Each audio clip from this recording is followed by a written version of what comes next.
That was game 1. Right. And so now this is game 2. So what's going to happen is we're going to slowly go up. Oh, it goes up. Slowly go. It's going to go chicka, chicka, chicka, chicka. Oh, so right, yeah. The start of this game may not be the greatest, but then eventually we're going to get to a high point. We don't know, though, when we're going to hit the catastrophically fast, like, go down and do the cool loop-de-loops and fun stuff. Oh, and I'm hoping that's afterwards. a game 3. Yeah. It does. And then it comes up again and down again and up again, and ultimately ends very low. And then you step out and then somebody else goes in. But that doesn't have to be today. It doesn't. You never know when it's going to hit rock bottom. And we know that game 1 was likely around there because things didn't look great. And so we're just learning a little bit about roller coasters, and let's see whether this is actually going to be the chugga-chug up the hill. We know it starts low, we know it's going to end low. What happens in between? Exactly. It's all about the middle. It's the journey. It's the journey that's the most important. That's where we learn the most. That's the sort of thing I could see a very harrowed KT fan just saying. Yep. That's me. Okay, so we have some bans already coming on through here as the Varus, the Alistair, interestingly enough, in the first round, and the Gwen, and then the Yone, Talia, and the Nico going to be taken away here by T1. Kalista first pick fills me with dread. Okay, well, the Renata's going to come through as a denial. Yeah. The Vi. Vi is available! Okay, why are we first picking Kalista? We're still putting our seatbelts on, Ox. We are still definitely putting our seatbelts on. We have not started moving. Vax have some good news, right? You know which champion is open, which is really good into Kalista? Poppy. Got it. And you can't pick Poppy now because you picked Vi and Renata. Right. Yeah, no, okay, well, they get their hands on the Elise. Yeah. Oh, I can't help but feel like it's just completely doomed already. Maybe they're relying on the fact that Oner hasn't been practicing very much Vi recently because it's been permanently banned. Haha. You know, I remember he was one of the first ones to start playing the Vi, to bring it out. So I'm pretty sure he's fine with that. Oh, we're going. Okay, at least Sejuani. Checkmate, everyone. Sejuani. Yep. Well, they also didn't secure a mid lane. It is good. To no surprise, it's going to be the Ashe to pair with the Renata. Yeah. Or is it? I actually think if they go the Xayah, more hope for KT. I would agree. If they go the Ashe, less hope for KT. Yeah, I don't think Xayah is very good at the moment. It is good with Rakan because, of course, your level 1 feels a whole lot better. I think the Ashe definitely makes a whole lot more sense. Ashe Renata has been very powerful. Okay, are we going up yet? Nope. No, we are not. That is maybe 2026. Has anyone ever invented a flat roller coaster? Yeah, it's those little trains that you have at the town fair. Well, they're fun. They are fun. Dun, dun, dun, dun, dun, dun, dun. Yeah, that's what it is. Unfortunately, it doesn't change. You know? Yeah. The experience is the same the entire time. Yeah. And that is not what KT wants, because things weren't great earlier on. They're okay with transitioning back to the train that just goes around in circles once they found some form. But that's not now. Well, gonna see some mid lane focus bans coming out. The Sylas gone, the Aurora gone. Victor still open and available, which I feel like is one of the remaining priority picks right now. Rai still an option as well. And the Sylas makes sense, especially when you have Sejuani for that melee pairing. Is it like, do you have to do something insane now? Is it like BDD Yasuo time? Is it BDD Yasuo time or something crazy like that? You got Fate's Call as well as the Arctic Assault for setup. I mean, there is a theoretical Yasuo angle, as Jace is going to be the final ban here on KT side, following up with the Yorick that T1 have removed. And so Victor is left up.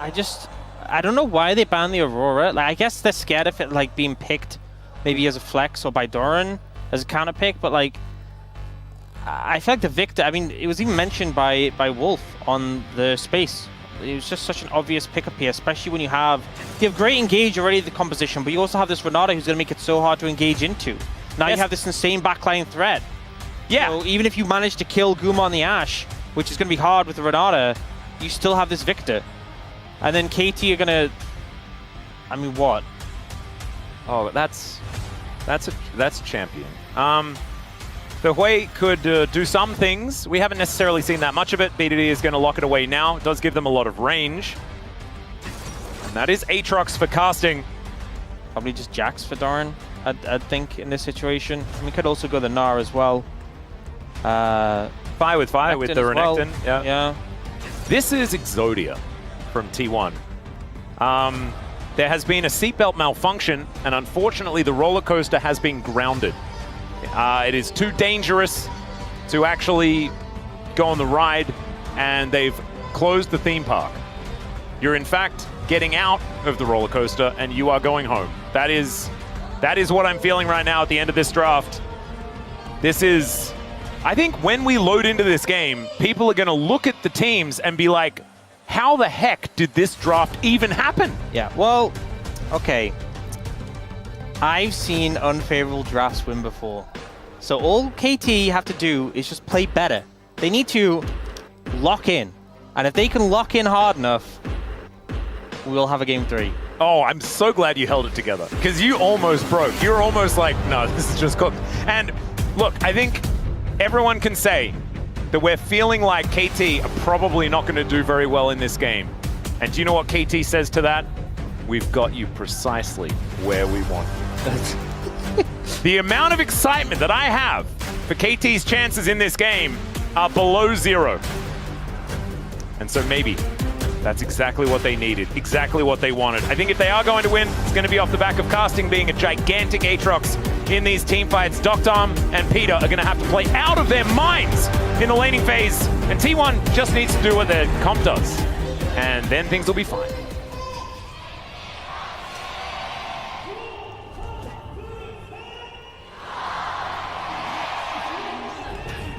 All right, here we are, ladies and gentlemen. Suwon erupting at the start of game number 2. Everyone pretty keen for it to go the distance. Of course, it is just fun having these events held outside of LoL Park every now and again. Okay, there is one thing. We'll see when the runes come up. I'm really hoping that we're going to get like the more lethality build of Callista that we've sometimes seen. We're not. Okay. No. So the reason I was thinking that... I was going to say that had about a 0% chance of happening. The thing is, we've seen it, and as much as, obviously, you don't have as much sustain damage, you're not auto-attacking against this T1 lineup.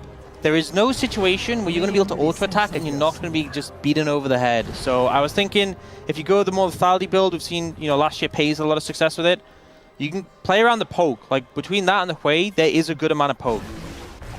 But they didn't go for that, so, BDD is just pressing some buttons. And does actually manage to land that one. Gets the fake equalizer down. There we go, the double tap. Nicely done. Death rate going to be hurting though, as Faker very confident on this Victor. And BDD will at least be able to have minion control. The AoE going to be much higher, even if he does take a bit of poke here in this lane. Having a look, Doctom and Peter doing a bit of work here, as Peter is very squishy. And as I say, doing a bit of work, Peter is going to have to go up. What goes up does have to come down though, as Guma is just frost-shotting this guy over and over again. And Peter has to go home. Yeah, you may have thought, hey, they burned the heal of Keria. That's a positive thing. But often we see heals just thrown down early just for the momentum in lane. And they got it. They certainly did get it. So Peter, I'm surprised that Oner actually has a game on Vi so far this season. I thought no jungler had a game on Vi this season. Some other foolish team made the mistake. There's Handshake coming on through there as Doctom by himself underneath this turret, trying to get some pierce damage. Does at least manage to do that. But these minions, a lot of them going to the wayside. Thankfully, Doctom does get the experience. He will have a slight in-roll experience lead. That means that Peter is going to be very low. As BDD, speaking of very low, is very low. Yes. Well, no lane's really going super favorably right now for KT. Yeah. There's no real follow-up to that, unfortunately. This is feeling a little bit better. What do I say after that? It's well, they are looking for a gank opportunity. Peter's still level 1 though. You do need there, level 2. Nailing it. There's the flash. Immediate cleanse comes out from Gumayusi as he's ran out of Ran out of summoner spells. Okay, two flashes. Yeah, down. In fact, every summoner spell now down. Doctor with both of his. You know what? It's looking a little bit better. I'm looking at a 100 gold lead for KT. Yeah, that's where the hype is. I'm hearing the ka-chuk. No, you're not. You're not. A little bit? No, you're mistake. You're in the car. Oh. You might be going up a hill. It was a road bump, maybe. Yeah. We're going home, remember? Like, the theme park is closed. They're looking for, I mean, this is Elise. She's great at diving. All right. See where the carrier is going to go down. Remember, doesn't have his flash available. Good handshake does come on through. The bailout comes down, and Elise, like you say, good at diving. And so that is going to be first blood going over to Doctom. Okay, this is good moves coming out. Oh. Meanwhile, on the other side of the map, an Infernal Chain is going to land, and he doesn't pick up the turret aggro. So like you were saying, turret is going to reset. Flash comes out finally here as Oner going to have to flash and does survive. The Vi getting off to a good start. Okay, so bot, you know, got some positive momentum from Cuz at top.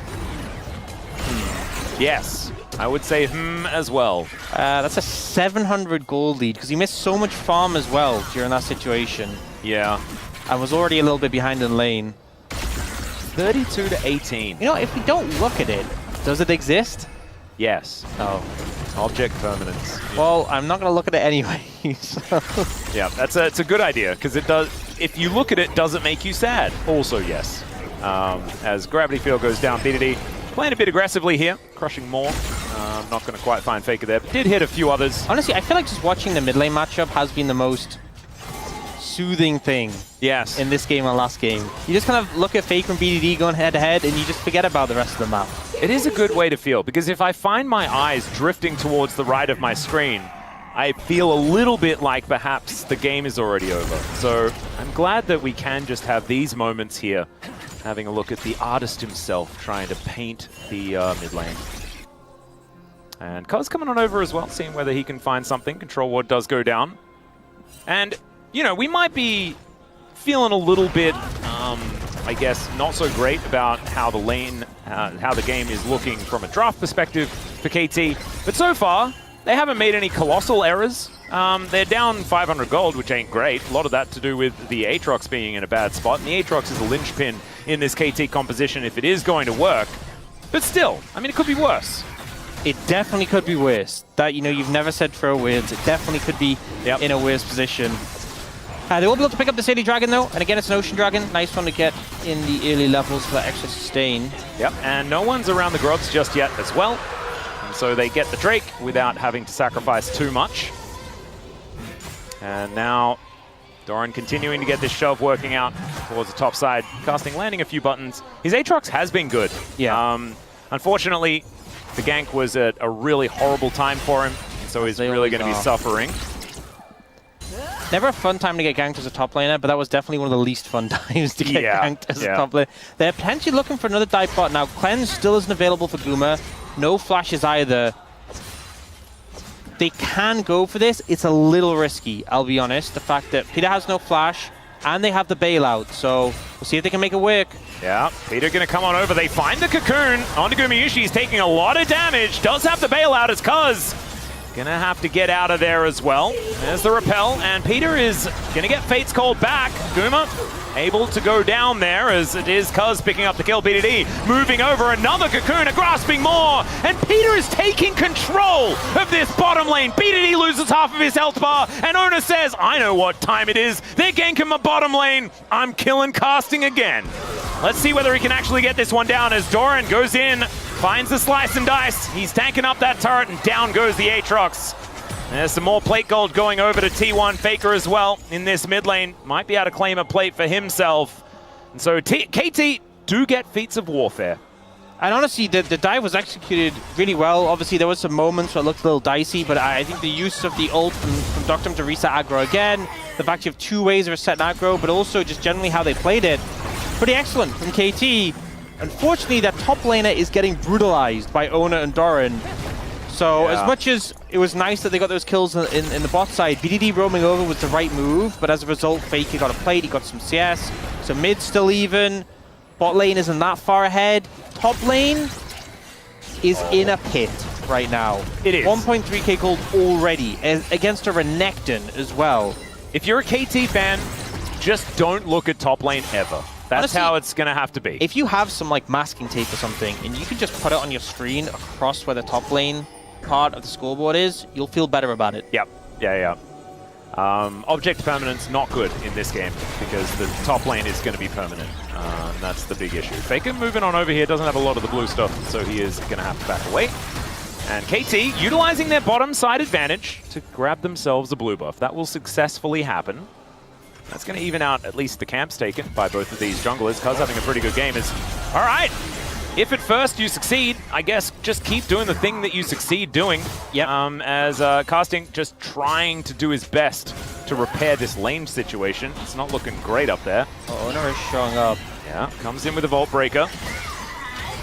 And Cuz still sticking around. Let's see whether he's able to grab this, and he's not able to do so. 28 health is enough for Oner to punch through. I think ultimately Oner, hasn't shown too much attention towards the bot side, but coming now to offer a bit of cover. The thing is, Guma and Keria, because the summoners came back up, Cleanse was just being there, which I think is important, but both have flashes. Makes plays like the one made before harder to do. You kind of have to burn those summoners again, then you have more of an avenue. But I think now, top is fine. Oner doesn't need to give any more attention to Doran. He will just keep bullying, casting out the lane. I think if you were talking to a KT fan, they would not agree with you. Well, that is not fine. But I think Oner can just really start to put attention towards the bot side and protect his bot lane from any future attempts or dives, and then the game should be going smoothly in your favor. Peter, though, looking towards...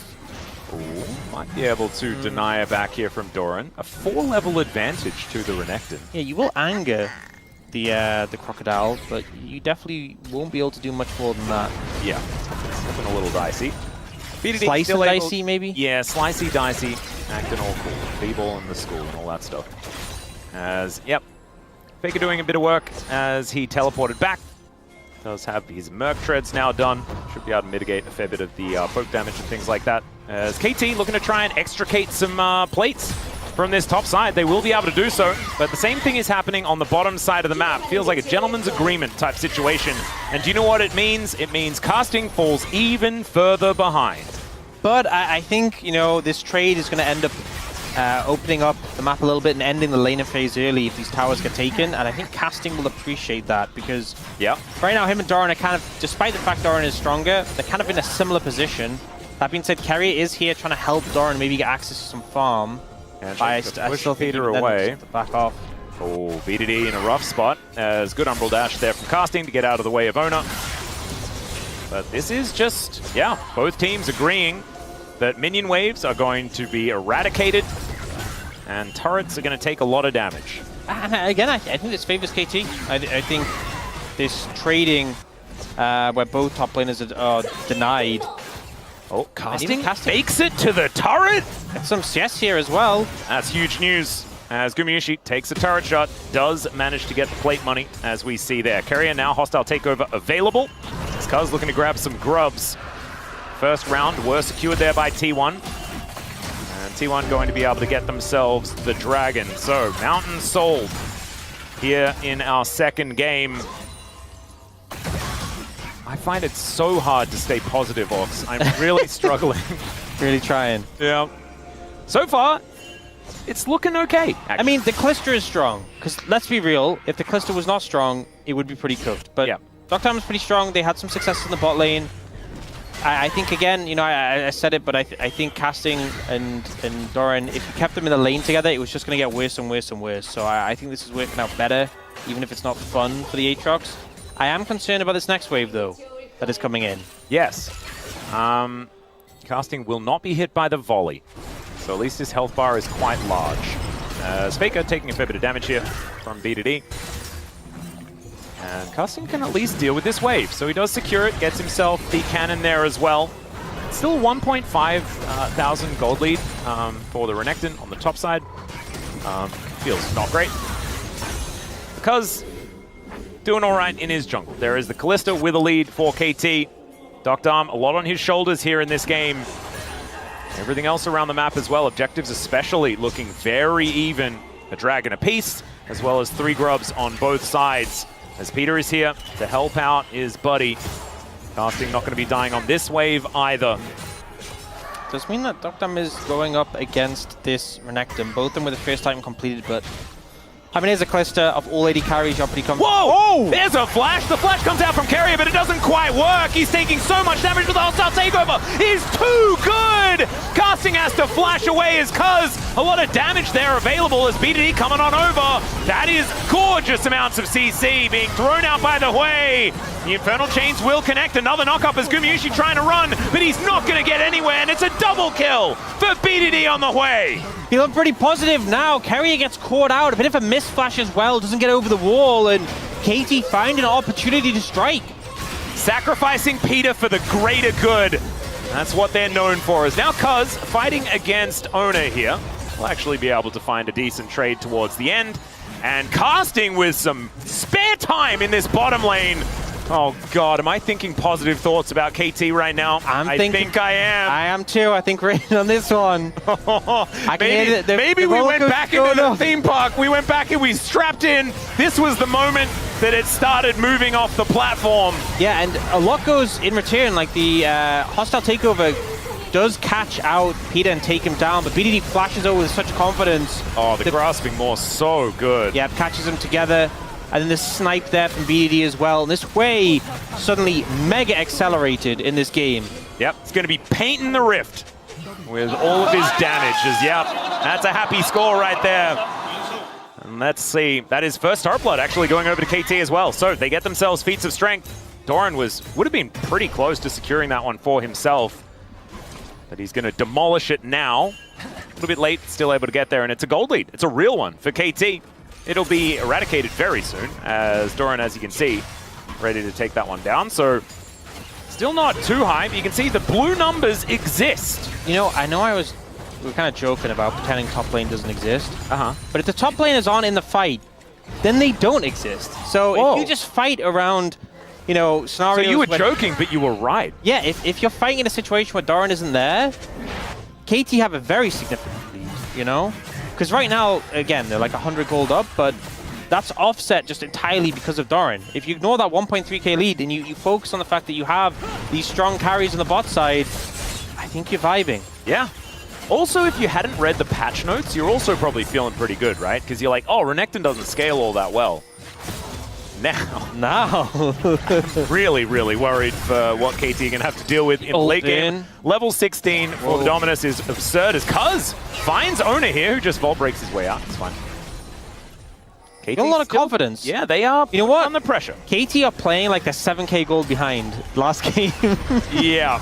But they're actually ahead now. Fate's call comes on through. Doran not going to get knocked up, but the Cocoon is going to land. This is a lot of money if they're able to take down the Renekton, but it's a lot of damage if they can't. The Glacial Prison goes wide, but so does the hostile takeover. Doesn't quite find the value they're looking for, and now Keria has overstepped the mark, and BDD, oh, he can hold him in place for forever. There he is, just eats him, and that's another one. 4-0-2 for BDD on the way. And KT, it just took having what looked on paper like the worst draft we've seen in the history of the LCK for 2025 for them to feel absolutely fantastic and find all the advantages. They're just locked in, and it kind of goes to show that it's not all about draft. They find the angles, they play around the bot lane extremely well, and here they find this great opportunity. And again, this is a composition where see champion, kill champion. That's what they were doing last game. It's what they're going to keep doing this game, and it ends up working out really well. Cuz does whiff the ultimate bit, a good dodge from Doran, but it just doesn't matter with those Rens stacked up. And then Keria, I feel like so much when you're playing Renata, you feel like you're playing Kalista Renata. So you feel like, hey, I'm in a position, it's fine. Yeah. And also, I feel like a lot of it was like, I need to be in range for this ultimate to try and hit, to try and save Doran. But then, because of that, he's looking over there and he is very out of position. They did get a teleport out of casting at the same time as KT are looking for their second dragon. First mountain will go their way. And you mentioned that KT just need to lock in. Yeah. This looks like a locked-in KT. He looks so locked in. They really do. And it's worrying. It's worrying to no end. As T1, they're going to lock in on the top side. So this turret under fire right now, as BDD can clear out minion waves from a very long way away. Faker comes over though, so this could be a lot of money into the coffers of T1. Try and get them back into a favorable position. Rift Herald will stop that from being a reality as Gumayusi comes over, but he's not going to stop this tower from going down. And so mid-outer, pretty important one, as Handshake comes through. Cuz happy to eat that though, as they're just looking for another charge and they will be able to get it. Making some good progress, and again, the total goal lead not that big right now, but it just feels like the pressure is in favor of KT, and they are really making it work for them. The 2 dragons in pocket as well, significant. You saw the confidence that KT had down 8,000 gold in the last game. Yep. If they at least hold on to half of that, things are going to be looking great. Yeah, surprisingly feeling, you know, still very confident, but somewhat less confident than when they have a deficit. It almost feels like when you have a deficit like that, you're like, look, the game's probably cooked anyway. Yeah, let's throw some Hail Marys. Whereas this game, they're like, you know, guys, let's be aggressive, but we might actually win this game, so maybe let's not be too aggressive. Let's play it a little bit seriously. Yep. Man, the anti-excitement tech of like giving over Vi for the first time, walking straight into Ashe Renata with a first pick Kalista, you know, trying out the Hui for BDD, all this sort of stuff. Doran getting that gigantic lead. I thought there was no way this would work, but it's doing pretty good. It certainly is. Oh man, we are poised for KT to let us down again. Poised martially? Yeah, I was thinking, isn't it Marshall Pose, not Poise? I always thought it was Poise to begin with, and then someone corrected me. I don't remember when it was. You know what? I don't know, but I also felt like Poise made more sense. But I think it's Marshall Pose. Sadly. I have to look it up. Yeah, that's fine. That's absolutely fine. We We have a little bit of a lull in the action here. A lull state, if you will. Casting doesn't have a turret here, and so he is probably dead. He has a lot of practice at being dead in this game, though, as he does flash away from the gravity well. Arrow going to be avoided. Does get the auto as well for the extra healing. But Oner is underneath the inhibitor turret now. Another heal comes through as Faker getting taken down low. The turret was charged up, but not charged up enough. And now KT are looking to answer this one with an Otacon towards the bottom side of the map. She's just gone. You know, if that Q3 had hit, I mean, maybe even casting turns it around more. But at the end of the day, look at this Ruinous Otacon, although this is an early TP from BDD. Yeah, that is a confident TP if ever I've seen one. They have Rend, they have Smite. Cuz also doesn't have a lot of resistances as it's only Dr. hit by the hostile takeover. They really want to take some of these flowers down. Cuz with the flash away, Doran slicing, doesn't find it. So not going to get the dice angle. And so they should be able to get in here to try and take some of these flowers. I don't know who was able to get the majority of them. I think it was kind of a mix. I do think KT ended up with more, but I think that TP from BDD was early. I think they were concerned about the tower being pushed, but I think it was kind of unnecessary. I think he should have just stayed there. They secured all of the flowers and then backed away. But at the end of the day, they still got the buff. They still got a good amount of them. You can see they're on 29 right now. Yep. Dum as well. Like, he got hit by the hostile takeover. He was shooting so hard with the Rage Blade fully stacked. It was absurd. Having a look at this again, Casting actually played this as well as he possibly could. Yep, dodges the ult from the Ashe, proccing those heals, and then the moment where, right here, where he's about to get the Q3, if this goes off and hits Oner, the healing that he'd get, I think maybe he actually just survives a good amount longer. And then here, they were maybe just concerned about a push to the tower. Also, I did look it up. Oh, yeah? It is Poise! You were lied to. I was lied to. Wow, that was many years ago. I'm glad we could correct it. You know? Or maybe I did get corrected the other way, and I was like so sure that it was Pose that I like just overwrote it in my memory. Who knows? Yeah. But I like the fact that it's Marshall Poise. It does sound cool. It also means when you said Poise earlier, it was very relevant. Yeah, no, it was good. That was really good. And I'm glad that we've now figured it out. 400 gold is the approximate lead here for KT. Does it mean much? No. A T1 still in a fine position? Yes. But is this possible for KT to win? Absolutely. 100%. In a far better position than they have been before. And also, we haven't really seen this Renekton show up too much in the fights. Obviously, just have this lead, is on those 2-item spikes, but he might. has to, you know, we've kind of talked about object permanence, has to be there. Well, Glacial Prison going to come down as Oner is going to look to turn it. Peter gets pulled back, and it's a fair bit of damage available here. Only one hit by the hostile takeover. That'll spell the end of Oner, as he does get bailed out, but unfortunately, it doesn't do too much. As Doran, he's pressed his R button and cannot do anything about it. So Soul Point going to go over to KT as Faker has said, I just want to kill this inhibitor. Yeah. Okay, BDD flash burn there. Okay. I think ultimately Faker out of position a little bit on the setup for that fight, and Oner does everything he can to save him, but a pretty heavy cost to pay. And, you know, just like I wasn't super in agreement with that TP from BDD, not in super agreement with that TP from Faker there either. Didn't really achieve much other than chipping a bit of tower health away, so... Yeah, it was a sort of odd one. Guys, very aggressive. Mid laners TPing to top lane, inhibitor tower. I'd say 0 out of 2 so far with the impact. Yep. That's okay. Yeah, we learn from our mistakes. Pretty far pushed up in this situation and just face checks essentially Cuz in this situation. And then it's up to Oner to try and save him to block the follow-up, even ults to Sejuani. That being said, he could have queued out. You know, like I'm saying, like Oner sacrificed himself for Faker. That last Q he could have disengaged with, but I think they'd committed the TP from the Renekton. And they're like, hey, let's make this a fight. And it was just the wrong call. You know, you saved your mid laner fine, but the resources you bid, the Renata ult and the Vial just to save him, I think kind of indicated you weren't going to find the fight. Yep. And I've got a question to ask you. Peter has only died once this game. Is that a product of good or not good enough Elise play? I think it depends if you follow the barrel school of Elise play. I do. Then it's not. You should have died a lot more. Oh, okay. Sorry, Peter. It's not good enough. You're going to have to start dying more. Because in that last fight, he went down so incredibly low. He was actually doing a great job of just baiting T1. Oner saw the very squishy Elise and was like, we can kill this one, take it down. But the use of the repel, the Fate's call there as well from Dr. Arm, beautifully done. I think that's the thing. The combo of having the Elise and having the Callisto with the Fate's call just makes it so irritating. In a situation where we've seen, as you said, Elises die 9 times in a game. That they win. Yeah. Like, you can see champions that die a whole bunch of times and they lose the game and you're like, that's just not good. But being able to die 9 times and still win the game and look fine is weird. And speaking of weird, Cuz going to just throw an ultimate away.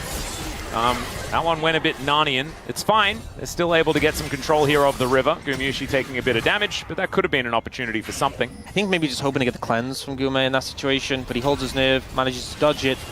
Now down that ult for a little while. Arrow is there, so Gumayusi can start a fight whenever they would like to.